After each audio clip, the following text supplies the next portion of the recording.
Centre, which was formerly the Church of Ireland. It was built in 1711 on land belonged to Robert Blakeney, and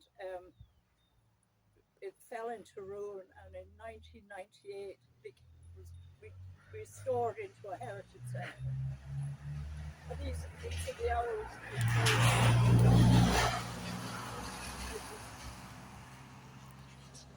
Called St. Paul's Church of Ireland in 1711, and it was a church here until 1930s, and then it was in ruin, and then in 1998 it was restored into a heritage centre with all the heritage history of Castleblakeney and the surrounding areas, and the history of the O'Kellys, the Castleblakeney and the Blakeney family, and all the other people in Castleblakeney and around. We have a herb garden here to encourage pollination for the bees. We have mint there and all the different herbs here.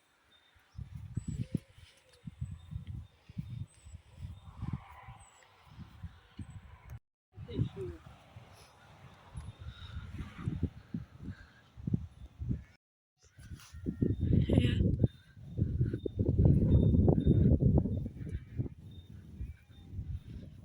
Is the avenue to the village. Here down to the village is the avenue.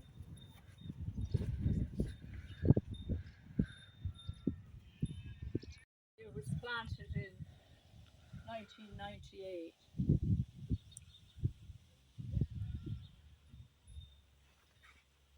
have a wildflower meadow over there when we don't cut the grass in the summer, so that the wildflowers can grow and help the bees. These are all the graves of the people who were members of the church here, and they're all buried around the back of the church. This is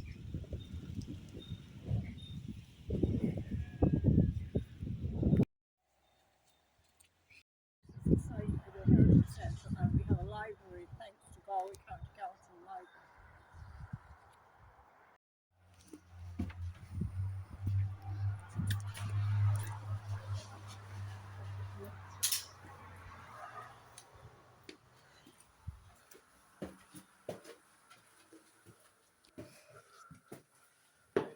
Now you're all very welcome into the main part of the Heritage Centre.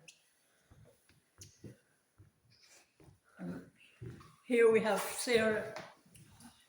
Mary Ann Taylor, who was born in the course Castleblakeney in 1835, and she went to Australia in 1852 on a ship called the Palestine, with 35 other girls and many families, to Fremantle in Australia. And she died in 1926, never to come back to Ireland. But her family have been back many times to visit. And this is her trunk, the kind of trunk she would have had going to Australia. On a Wednesday at 11 a.m. we have children's summer workshop, or the Summer Stars it's called, for children to come and try and read 8 books over the summer months and encourage them in their reading. And the libraries provided us with books and bags for the children to hold the books when they call. We've had 16 children so far this month.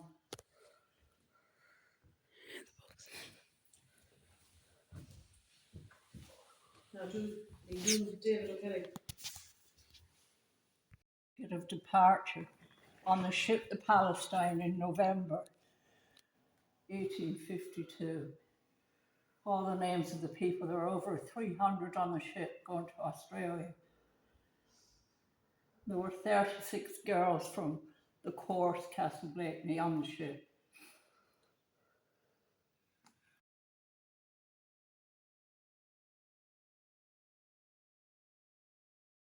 here we have David O'Kelly, who lived in Castleblakeney, which was Gala then, in 1626. And he was one of the ones whom Cromwell sent to America. And when he was in America, he became a Quaker. He married a Quaker in America, and all his history is here on the screen here. And his family has come back from America a few times. So he's dressed as a Quaker here in the costume, which was made up in Enniskillen by Gordon Johnson. Yep.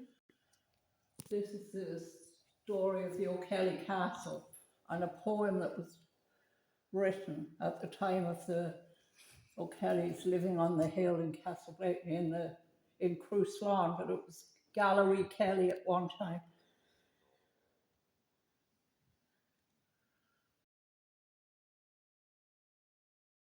When the ruined church was being restored in 1999, the builders found a crypt under the floor and with stairs going down, and it was thought to be the Blakeney family crypt.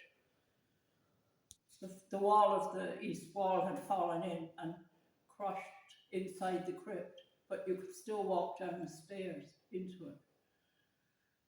The story of the bride and groom, Sarah Kelly Blakeney and John McManus, who was the innkeeper in Castleblakeney and who ran stables and horse racing in 1700s. And Sarah and himself were married in this church in 1806, the 6th of July 1806, in this actual church. And Sarah's family were the Blakeney family, and his family ran the stables in Castleblakeney and organised the horse racing around 4 miles around the village. And they were married here in 1806, the 6th of July. Is that okay? Mm-hmm.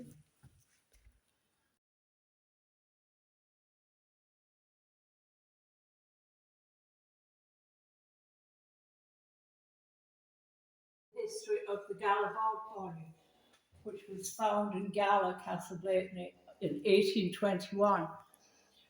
Radioactive analysis of the body dates to 2040 years old, indicating it belonged to the Iron Age between 470 and 120 BC. The body of a young male lay in the peaky depths.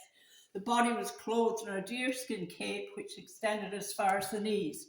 It lay on its left side, slightly flexed at the waist and knees, and the cape was tied at the neck with a band of willow rods. At each side of the body, a wooden stake was placed at an angle. Each post was about 2 meters long and pointed, apparently with a hatchet. The body was reburied and dug up several times to show people, and it was not until 1829 that it finally was removed from the bog and presented to the National Museum in Dublin. It's there that it can be seen in Kildare Street now. He was found in the bottoms of the O'Kelly land behind the hill, which is known as Cruislawn, and where the Castle Gala, the castle belonged to the O'Kellys, was at one time built. Exactly. This is the history about the Gala bog. Yeah. Well, I take this.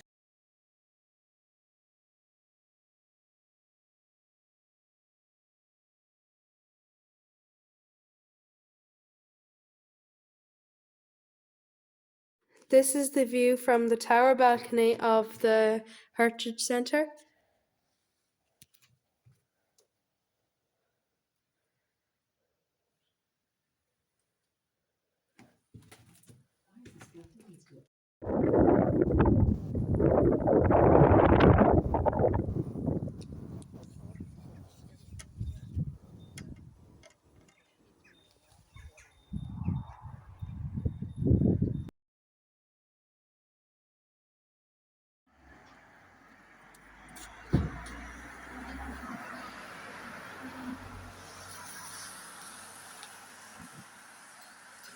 Yeah. Here Moses and Power.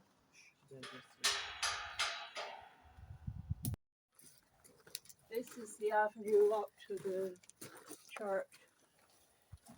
It used to be horses and tracks that went up here to the church. All the years. Now, here we are.